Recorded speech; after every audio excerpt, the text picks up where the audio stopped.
para finalizar vamos a ver la miscelánea. Dentro de esos temas varios, yo he seleccionado, por ejemplo, el análisis de fiabilidad y validez. Esto para instrumentos psicométricos. Para ello cuento con una data frame que se llama CVRS cirrosis. Esta es una investigación en la cual se hizo una evaluación de la calidad de vida a través del instrumento SF36. Tengo aquí la estructura de las preguntas que pertenecían a cada uno de los dominios. Entonces veamos, este instrumento que evalúa la calidad de vida relacionada a la salud tiene estos dominios de función física, limitaciones del rol físico, todos estos que aparecen por acá. Para este de función física se cuenta con estas preguntas, de la pregunta 03A hasta la 03J. Y para ello, Jamovi cuenta con un manejo de pruebas psicométricas o de modelos bastante bueno. Podemos encontrar acá dentro de los módulos ciertas aplicaciones. Algunas de ellas no las tengo instaladas porque de hecho no las utilizo. Pero la básica es esta de Factor. Entonces este análisis de fiabilidad lo tenemos por acá.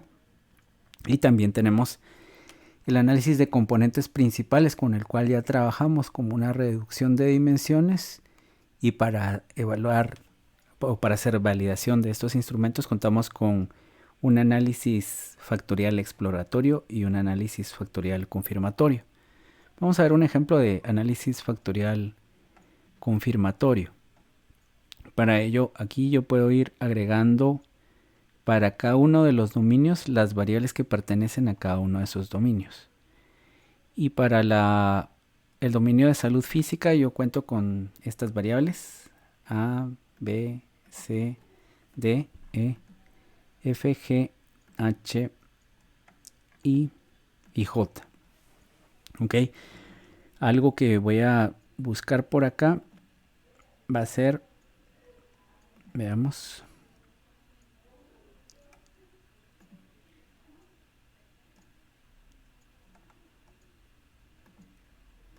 algunos estadísticos.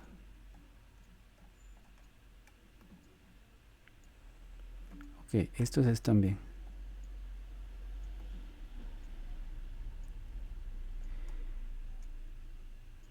Bien, aquí tengo entonces esta columna que te he solicitado por acá, la he marcado. Y estas son las cargas factoriales correspondientes a cada uno de los ítems de este dominio.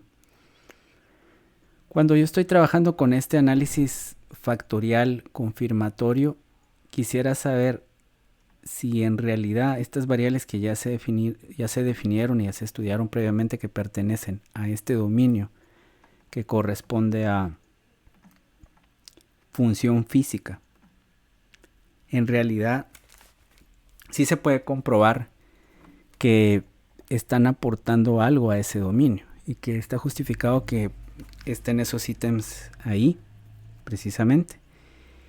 Y al evaluar las cargas factoriales, yo debería de tener valores de cargas factoriales que están acá muy similares para saber que esa estructura es una estructura correcta.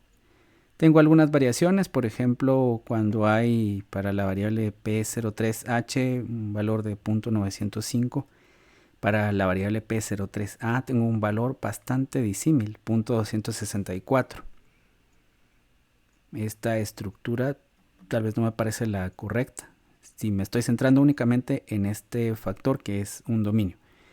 Y aquí tengo otro valor que difiere bastante también, este 0.348. Por el momento solo me interesa ver esta parte. Yo tengo aquí estadísticos del ondada de ajuste o del donde puedo valorar qué tan bueno es este modelo. Pero lo importante es que no me voy a centrar en eso porque yo quiero pasar directamente a la evaluación de la fiabilidad. Bien, Si yo quisiera saber si hay fiabilidad entre cada uno de los ítems que pertenecen a este dominio que se llama función física, yo los voy a trasladar acá y voy a calcular cuál es el estadístico de fiabilidad, cuál es la consistencia interna que tengo. Si es que algunas preguntas me apuntan a una mayor identificación de los individuos con una categoría extrema, por ejemplo, pensamos en la variable f, pues si eso es generalizado, las personas también deberían de presentar percepciones similares extremas para las otras variables que corresponden a este dominio, que es el dominio de salud física. Cuando nosotros vemos estas preguntas, no las tengo a la mano, pero son preguntas como ¿qué tanto usted considera que puede cargar la bolsa en el mercado? Eso es función física. O cosas como ¿qué tan bien se siente usted al subir unas gradas? Entonces, en general, si la persona va a tener una función física en la cual no le cueste cargar la bolsa del mercado, tampoco le va a costar mucho subir gradas, por decir algo, o caminar. Lo importante aquí es de que aquí tenemos dos estadísticos para evaluar la fiabilidad de este dominio, el alfa de Cronbach y el omega de McDonald. Por cuestiones de la variación de las respuestas, recordamos que se ha hablado que el alfa de Cronbach no debería utilizarse cuando tenemos una escala de Likert. Únicamente tenemos 5 variaciones de la respuesta. Además, no es una variable continua, es una variable ordinal. Pero el hecho de que influya la variabilidad posible hace que no sea una opción adecuada. Además, ese supuesto que tenemos por acá, donde las cargas factoriales deberían de ser similares, no se está cumpliendo. Entonces, vamos a apostar al omega de McDonald. Y también voy a marcar aquí unas opciones como que me siga calculando el alfa de Cronbach o el omega de McDonald cuando se elimina ese ítem, alguno de los ítems. Aquí aparece la media, la desviación estándar, eso no me interesa tanto.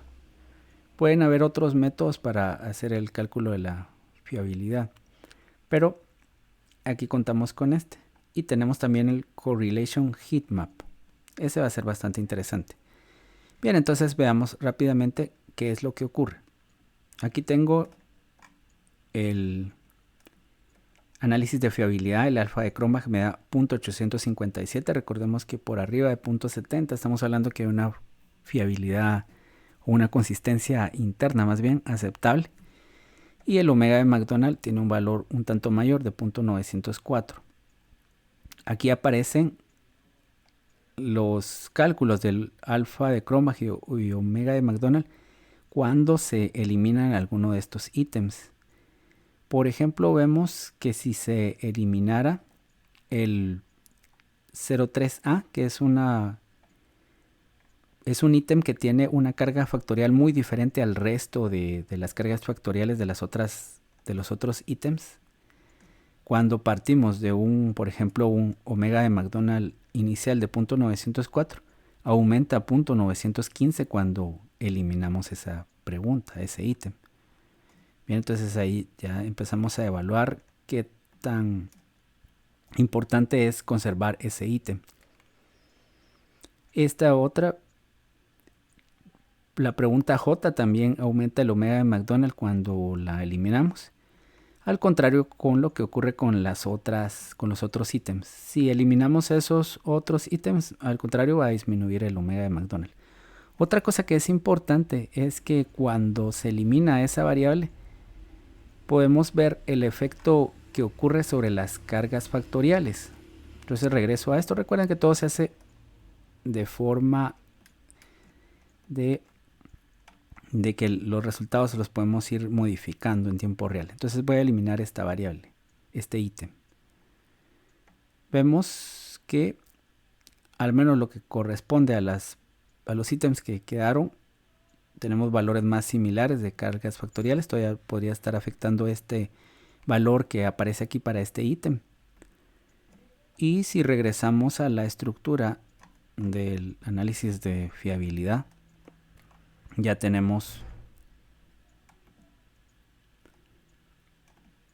un valor de omega de McDonald,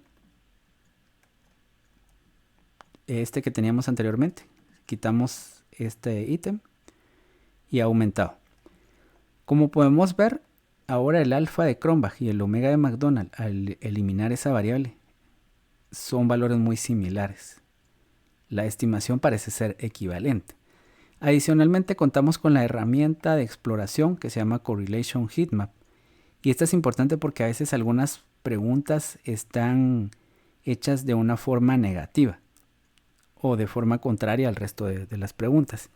Si las preguntas llevan una línea en la cual un valor mayor se identifica con que, por ejemplo, estamos evaluando de mayor calidad de vida, pero una de las preguntas, un nivel más alto, nos habla de menor calidad de vida, eso obviamente va a afectar el cálculo del alfa de Cronbach. Y si no nos damos cuenta de eso, pues podemos reportar de una forma errónea un alfa de Cronbach. Y esto lo podemos visualizar rápidamente con este Correlation Heatmap, donde todo aparece en colores de verdes. Si hubiera una pregunta que tuviera un sentido diferente, estaría aquí en rojo. O si por alguna razón en las condiciones con las que se pasó el instrumento las personas no entendieron esa pregunta o pues de forma arbitraria respondieron a esa pregunta, podríamos encontrar valores rojos del Correlation Heatmap. Aquí todas van en el mismo sentido, como puede verse. Bien, otro tema del que vamos a hablar rápidamente es la sensibilidad y especificidad. Para ello voy a cerrar esta data frame y voy a abrir la data frame que se conoce como enfermedad arterial periférica. Lo que tenemos acá es un análisis en el cual se estaba diagnosticando la enfermedad arterial periférica, una condición importante para pacientes con diabetes, hipertensos o personas que fuman. Y esto se determina a través de una medición que se hace con un instrumento que se llama Doppler, que se conoce como índice de tobillo-brazo. Cuando se clasifica esto, se convierte en enfermo, o sea que tiene enfermedad arterial periférica o sano. Pero también había otro procedimiento, y ese procedimiento es más sencillo. Es un cuestionario donde a las personas se les pregunta, vea y siente cansancio al caminar, esto y lo otro. Bueno, son unas 5 preguntas, es algo muy sencillo. Entonces queremos saber qué tan sensible es el cuestionario de Edimburgo para poder determinar o diagnosticar la enfermedad arterial periférica. Y como estándar de referencia vamos a elegir el método de índice de tobillo-brazo. Para eso tengo el paquete que también se instala a través de los módulos que se llama MedDecide. Y aquí tengo la función de Medical Decision, sensibilidad, especificidad. El estándar de oro va a ser el resultado de enfermedad arterial periférica a través del método de índice de tobillo-brazo, donde yo defino acá que el nivel positivo corresponde a los enfermos. Eso es lo que se está detectando, la enfermedad arterial periférica. Y lo que se debería de correlacionar, por llamarlo así, con la enfermedad debería ser un resultado positivo del test de Edimburgo. Entonces yo lo pongo por acá y no pongo negativo, sino que positivo. Puedo solicitar en la tabla que se calculen los intervalos de confianza. ¿Ya? Estos resultados por el momento no nos hablan de, por ejemplo, otros resultados que podrían estar disponibles en R o hasta en EPIDAT, como las razones de verosimilitud. Por el momento no tenemos eso, pero tenemos la sensibilidad, la especificidad. Aquí le vamos a ver, la sensibilidad es del 70%, la especificidad del 72%. La frecuencia de la enfermedad del 10.2%, el valor predictivo del 22% y el valor predictivo negativo del 95%. ¿Cómo se interpreta esto rápidamente? Sensibilidad. De 100 personas que realmente están enfermas, 70 van a tener una prueba positiva. De 100 personas que están realmente sanas, no tienen enfermedad arterial periférica, 72 de ellas van a tener un resultado negativo del test de Edimburgo. Ahí tenemos indicadores que están están bien en general. Valor predictivo positivo. De 100 personas que tienen un resultado positivo al test de Edimburgo, solo 22 van a tener realmente enfermedad arterial periférica. Bueno, ahí tenemos como una de las debilidades de este test. Pero es importante que de 100 personas que tuvieron un resultado negativo, 95, casi 96, realmente van a estar sanas. Entonces nos puede servir como una herramienta para descartar esa enfermedad. Y eso es lo que está ahí. Para calcular la sensibilidad, la especificidad, también tenemos una medida del acuerdo. Veamos, el siguiente tema es concordancia entre mediciones. Ya casi para finalizar, la concordancia de las mediciones la podemos evaluar a través de un coeficiente de correlación intraclase. Para ello voy a abrir rápidamente la data frame grasa corporal. Y la data frame, recordemos que tenían estas dos mediciones de la grasa corporal. Queríamos saber al principio si eran equivalentes. Entonces, antes de hacer el modelo de regresión, yo de hecho hice un test de Bland-Allman o un coeficiente de correlación intraclase, donde la grasa corporal la estoy estimando por dos métodos, pliegues y bioimpedancia. Y aquí aparece el test de Bland-Allman, donde tenemos estas bandas, en las cuales las observaciones son todos estos puntos, no deben sobrepasar esas bandas y las están sobrepasando. El grado de acuerdo no es el suficiente como para decir que la medición del porcentaje de grasa según bioimpedancia es equivalente al porcentaje de grasa según pliegues. Otras opciones, veamos, creo que están acá, en Seal Matrix. Aquí podemos ver la correlación, la concordancia entre el coeficiente de correlación intraclase, o la concordancia, aquí aparece. La concordancia es de 0.771, esa es, y su intervalo de confianza. Para decir que las medidas son equivalentes deberíamos de tener un valor superior a ese 0.77. Eso depende también de lo que estemos evaluando. Otra cosa que vemos en el test de Bland-Allman es de que los valores acá promedio están por arriba de 0, cuando podrían estar sobre el 0 o podrían estar debajo del 0. Lo que nos está diciendo es de que cada vez que hacemos la medición de porcentaje de grasa de bioimpedancia, regularmente nos va a dar un valor más alto del verdadero valor, que es el porcentaje de grasa según pliegues. Todo eso es lo que vemos por acá. Y finalmente, para hacer análisis de respuesta múltiple, tenemos una data frame acá que se llama respuesta múltiple. La ubicaré por acá. Aquí está, respuesta múltiple. A veces tenemos variables de respuesta en las cuales una persona puede tener más de una de las respuestas. Por ejemplo, puede haber una persona que tenga hipertensión arterial a la vez que diabetes y enfermedad renal crónica. Otra que no tenga ninguna de esas. Entonces, las opciones en SPSS para respuesta múltiple son diferentes, como lo podrían ser en R. Acá lo que hacemos es, para cada paciente, cada una de las variables de respuesta las dividimos por separado. Entonces tenemos una columna para hipertensión arterial, diabetes mellitus. Generalmente las personas que no saben el problema de hacer tabulación de variables de respuesta múltiples, por ejemplo, si tienen la variable comorbilidades y si lo están haciendo en Excel, hacen algo como una persona tiene enfermedad renal crónica, hipertensión arterial. Y obviamente Excel, pues tal vez podríamos hacer alguna programación para que clasifique e identifique que ahí tenemos información de 3 eventos diferentes, como podría ser diabetes mellitus, o simplemente nos dice hay personas que tienen esta condición. Entonces en Jamovi la opción es hacer una columna por cada uno de los eventos que se han identificado y escribir, por ejemplo, 0 y 1 o no y sí. Voy a escribir, por ejemplo, aquí 0 que no, 1 que sí y así.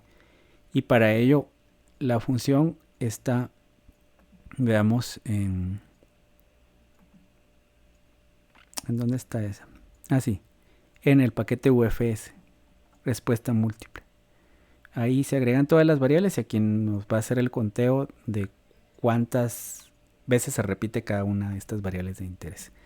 Bien, entonces con esto hemos terminado el módulo 4 de este curso introductorio de bioestadística con Yamovi.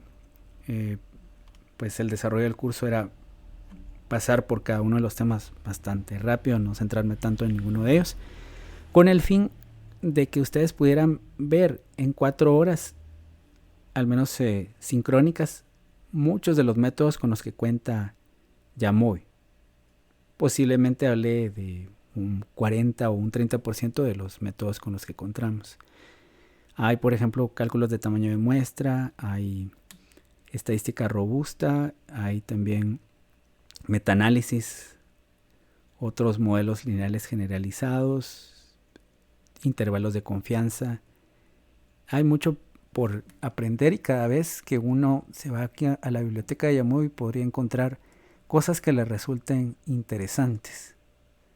La última vez que impartí este curso encontré otro paquete para poder hacer análisis multivariante, aparte de este que se conoce como veamos Snow Cluster. Está este MEDA, que también tenemos estas otras opciones, hasta hay un análisis textual. Bien, quisiera saber si tienen alguna pregunta o alguna inquietud.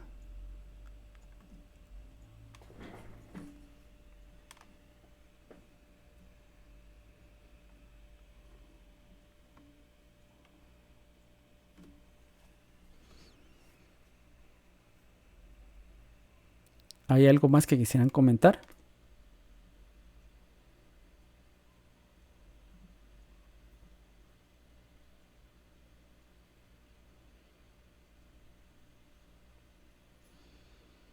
Ok, si no hay ninguna duda, pues yo agradezco el interés que han mostrado en el curso y los invito a que sigan conociendo más de este software Yamovi a la vez que vayan desarrollando otras herramientas como podría ser el uso de R y pues otros software que están disponibles que nos permiten realizar muchas más tareas.